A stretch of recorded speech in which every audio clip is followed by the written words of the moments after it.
Fala pessoal, Alessandro Valentim aqui para mais um vídeo. Hoje trazendo uma curiosidade que eu tenho quase certeza que a maioria de vocês não fazem ideia.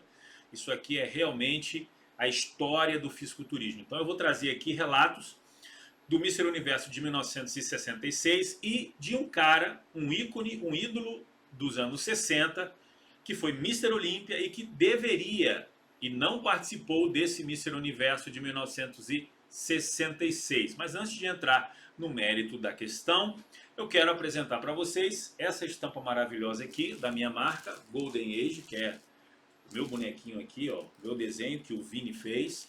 Vini Artes, que é um cara sensacional, né? Fez esse desenho. E aí nós produzimos essas camisetas regatas aqui para você treinar. A camiseta tem um caimento fantástico, todos os tamanhos. Então, o tamanho que você comprar do seu número, você vai utilizar da melhor forma possível. Ela é ligeiramente confortável, dá para você treinar, não pega cheiro, maravilhosa. Mas enfim, se você quiser comprar, vou deixar o link aqui embaixo, na descrição desse vídeo. Você fala direto comigo pelo meu WhatsApp, não tem intermediário, não vai te mandar para um site, para um link, para falar com o chat, nada disso. Vai falar comigo, vai comprar, vou te enviar tudo à moda antiga. Aqui é totalmente old school.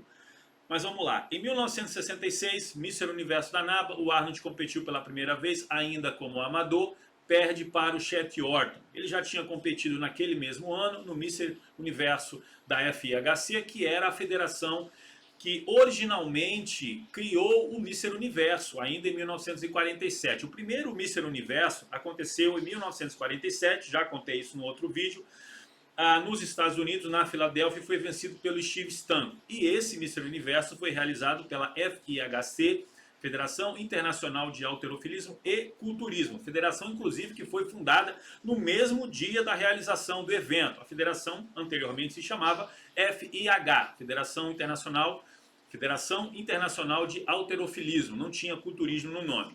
Eles decidiram incluir a modalidade e a partir daí nasceu o Mister Universo. Em 1948, o Mister Universo acontece pela primeira vez em Londres, na Inglaterra, ainda realizado pela FIHC, mas por conta das Olimpíadas que acontecia naquele ano. Era muito tradicional da FIH, que realizava eventos de levantamento de peso, realizar os seus eventos também em datas de Jogos Olímpicos, em anos de Jogos Olímpicos, obviamente para aproveitar o hype das Olimpíadas. Então, por isso eles realizaram aquele segundo Mister Universo em Londres. Porém, não era intenção da FIHC continuar realizando o evento em Londres. E aí surgiu em 1950 a NABA, realizando o primeiro evento Mister Universo, agora pela federação fundada naquele ano, a NABA, e foi vencido pelo Steve Hibbs. Agora, em 1966, o Arnold estreia, ele fica em segundo na competição, mais um cara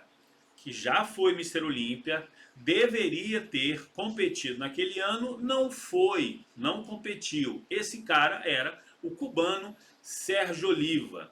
Exatamente. Sérgio Oliva, ele chega ali nos Estados Unidos, todo mundo conhece a história, já contei também várias vezes, refugiado de Cuba, fugindo ali do exílio, foi pedir abrigo na América e ficou, obviamente, ilegal nos Estados Unidos. Ele começa ali a treinar com o Bob Gágida, né, que era um fisiculturista dos anos 60, que popularizou um método de treinamento, o PHA, que mais futuramente o Vince Gironda veio também a trabalhar com esse método nas estrelas de Hollywood.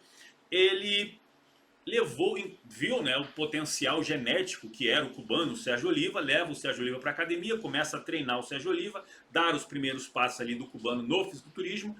E em 1964 ele compete no Mister América da União Atlética Amadora, que era presidida também pelo Bob Hoffman, o mesmo cara que presidia a FIHC, que foi a federação que criou o primeiro Mister Universo na Filadélfia. Todos eles, quando viram o Sérgio Oliva, foi unânime, ficaram maravilhados com o físico do Sérgio Oliva, que era realmente um físico fora da curva para a época. Em 1964 ele compete no Mister América, só que naquela época as questões raciais eram muito complexas, né? Então dificilmente um negro venceria um Mister América, como foi o caso do Harold Pulley, que por várias vezes competiu no Mister América e não venceu a competição. O Sérgio Oliva também não chegou a vencer a competição. ele só veio vencer com uma competição já na IFBB. Agora, o Bob Hoffman, ele em 1966, quando o Sérgio Oliva compete pela segunda vez no Mister América da União Atlética Amadora, ele enviou um outro bodybuilder que já tinha sido o Mister América, um ícone do fisiculturismo, que se aposentou invicto, diga-se de passagem, ele nunca perdeu para ninguém, e em 1948 foi chamado de o monarca do fisiculturismo do palco pelo Steve Reeves, Joe Grimick. Joe Grimick foi acompanhar o Sérgio Oliva no Mister América, e ele ficou maravilhado com o cubano, inclusive mencionou a oportunidade de levar o Sérgio Oliva para competir em Londres, na Inglaterra. Segundo o Joe Grimick, se Sérgio Oliva tivesse ido competir em Londres, na Inglaterra, naquele ano de 66, ele já seria Mister Universo naquele ano. O que acontece é que Sérgio Oliva, ele estava refugiado, ele era ilegal nos Estados Unidos e não tinha como tirar o cubano da América. Ou seja, não houve possibilidades para que Sérgio Oliva fosse competir naquele Mister Universo em Londres, o que é uma pena. Vocês imaginam o que seria esse primeiro confronto do Sérgio Oliva com o Arnold, né? É óbvio, né, que tinha o Chet Orton, o Arnold estava chegando ali no circuito, não era profissional. Apesar de ter competido naquele ano com 8 quilos a mais do que o Chet Orton, o Arnold, ele tinha um físico europeu, era muito volume, mas muito pouca definição. O Arnold não era um cara, nunca foi na verdade, né? Quando ele chega na América, inclusive, a primeira visita que ele faz no Gold's Gym, o Zabo Kazuski, que era ali praticamente o sócio do Joe Gold na Gold's Gym, chegou a chamá-lo de barriga de balão, porque realmente o Arnold, ele nunca foi um cara muito bom de qualidade, e né, nesse período da história, então, muito menos. Para quem não sabe, quando o Arnold chegou na América em 1968, quando ele foi competir no Mister Universo, logo após ele ter perdido para o Frank Zane, o Joe Hader enviou ele para a academia do Vince Gironda. E quando o Vince Gironda olhou para o Arnold estava ali com um amigo do Joe Hader chamado Dick Taylor, que era um médico quiroprático, assim como o Frank Colombo, e era um entusiasta do fisiculturismo, inclusive escreveu um dos best-sellers do fisiculturismo, um livro chamado A Cena da Costa Oeste do Fisiculturismo, falando sobre os bastidores ali da Golden Era. Muito bacana esse livro, recomendo para você. Então, assim, o Dick Taylor levou o Arnold até a academia do Vince Gironda, a Vince Gym. Quando ele chegou lá, a mesma impressão que o Zabo Kazuski teve foi a do Vince Gironda. O Vince Gironda disse que o Arnold parecia um gordo de merda, né? Foi essas palavras que ele usou para se referir ao Carvalho austríaco. Então o Arnold, quando compete em 1966, realmente não estava na sua melhor forma.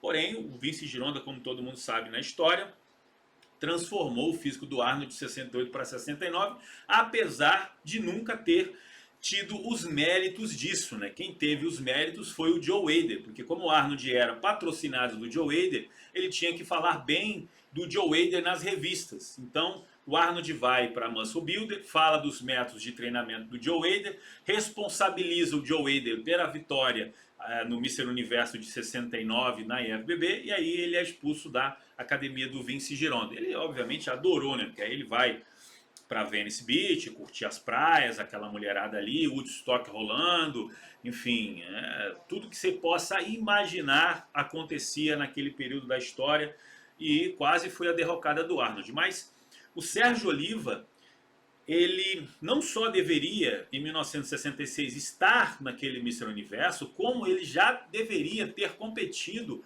no primeiro Mister Olímpia de 65, porque o Larry Scott, quando viu as fotos do Sérgio Oliva, o Sérgio Oliva ainda não estava na IFBB, ele queria já trazer o Sérgio Oliva para competir direto no Mister Olímpia, porque ele olhava para o cenário e falava, cara, não tem ninguém igual esse cara aqui.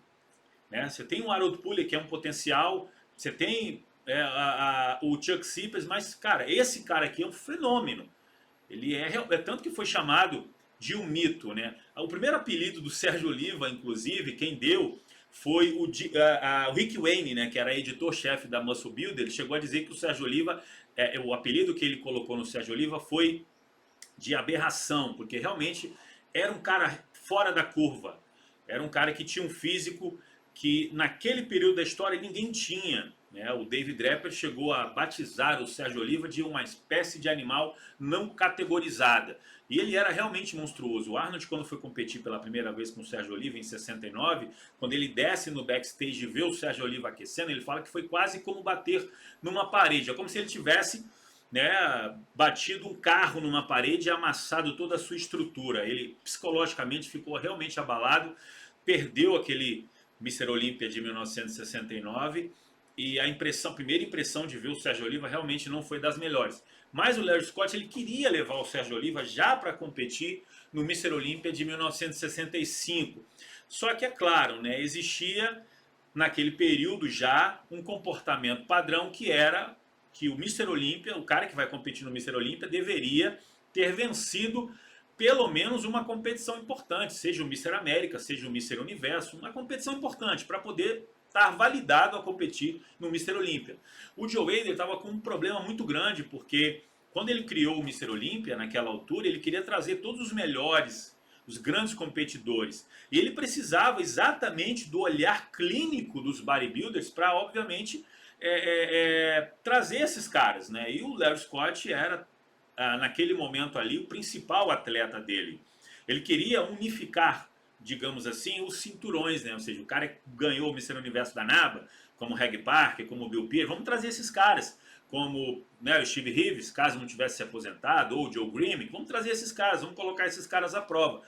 E o Sérgio Oliva, naquele momento, não tinha ganhado nada. Então, por isso, o Sérgio Oliva também não conseguiu competir no Mr. Olympia de 65. Bem, na verdade, que ele compete em 66, mas ele ainda não estava pronto para aquele nível de competição. Só para você ter ideia do quanto o Mr. Olympia era realmente competitivo. Agora, o Arnold só chega na América em 1968.